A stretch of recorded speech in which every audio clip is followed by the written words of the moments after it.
जे की वैल्यू भी कहाँ से कहाँ होगी, 0 to 2।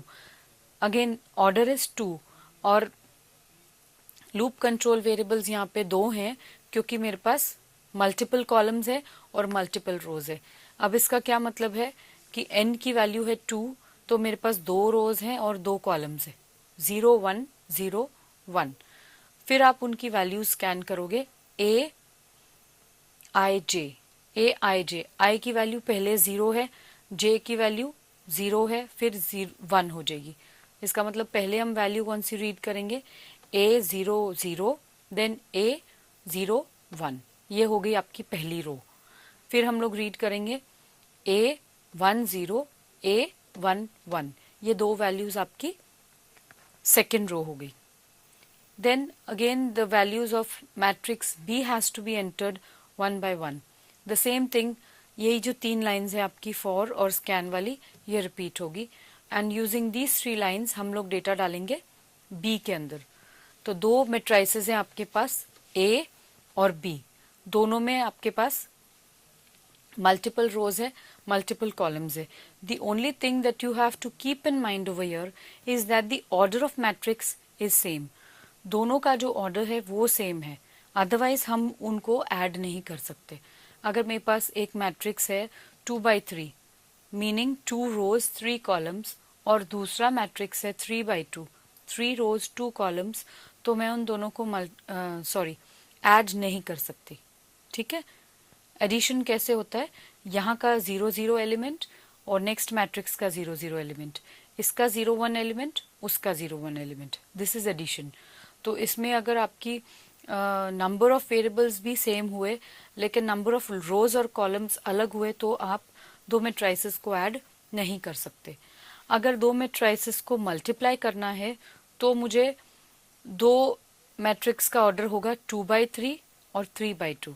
जब मैं इन दो को मल्टीप्लाई करूंगी तो आंसर जो आएगा वो होगा एक 2/2 matrix. The first matrix is of 2/3, मतलब उसमें 2 रोज और 3 कॉलम्स है, और नेक्स्ट मैट्रिक्स में 3 रोज और 2 कॉलम्स है। इन दोनों को मल्टीप्लाई करने पे जो आंसर आएगा उस मैट्रिक्स में 2/2 होगा। 2/2 मतलब 2 रोज और 2 columns. That is in case of multiplication. लेकिन एडिशन के केस में दोनों मैट्राइसेस का ऑर्डर सेम होना चाहिए, इसलिए हमने उसकी वैल्यू पहले रीड कर ली n, और जो वेरिएबल्स डाले हैं इसमें 0 से लेके n तक डाले हैं। दोनों मैट्राइसेस में जब आप सेम डेटा डालोगे, same number of rows, same number of columns, only then the 2 matrices can be added. फिर से हम लोग ये जो रेपिटेशन है for i is equal to 0, i is less than n, i plus plus, उसके अंदर for j is equal to 0, j is less than n, j plus plus, c i j is equal to a of i j plus b i j। इसका क्या मतलब है कि सबसे पहले i की वैल्यू होगी 0, j की वैल्यू होगी 0, तो c of 0 0 is equal to a 0 0 plus b 0 0।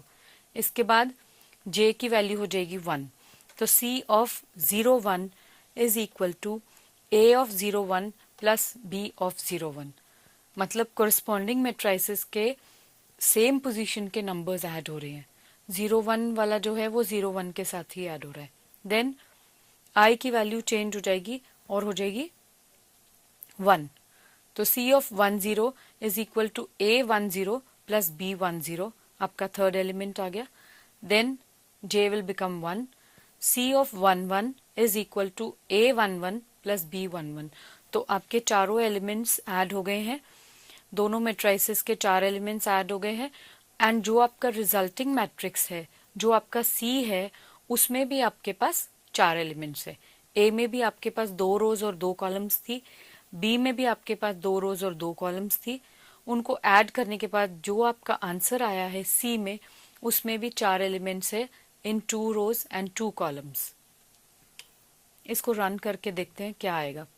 Now order of the matrix is 3, तो A में कितनी वैल्यूज होंगी, 3 रोज एंड 3 कॉलम्स, कुल मिला के 9 values. So it is 1 1 1 1 1 1 1 1 1। A में हमने सारे एलिमेंट्स इनिशियलाइज कर दिए 1।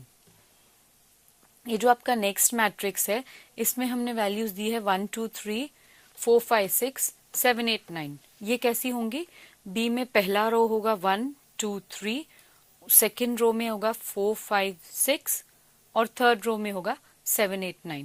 जब इन सब में 1 1 1 ऐड हो जाएगा ए की वैल्यूज, तो वो हो जाएगा 2 3 4 5 6 7 8 9 10। तो आपका जो रिजल्टिंग मैट्रिक्स है वो है सी।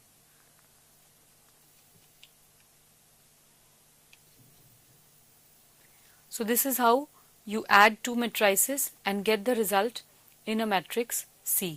यहाँ आपकी A की values है 1 1 1 1 1 1 1 1 1, all the 9 values are 1, और B की जो values है वो है 1 2 3 in a row, 4 5 6 second row, 7 8 9 third row।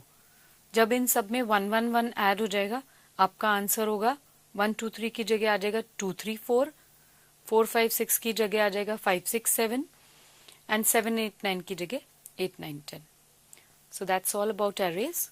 Thank you.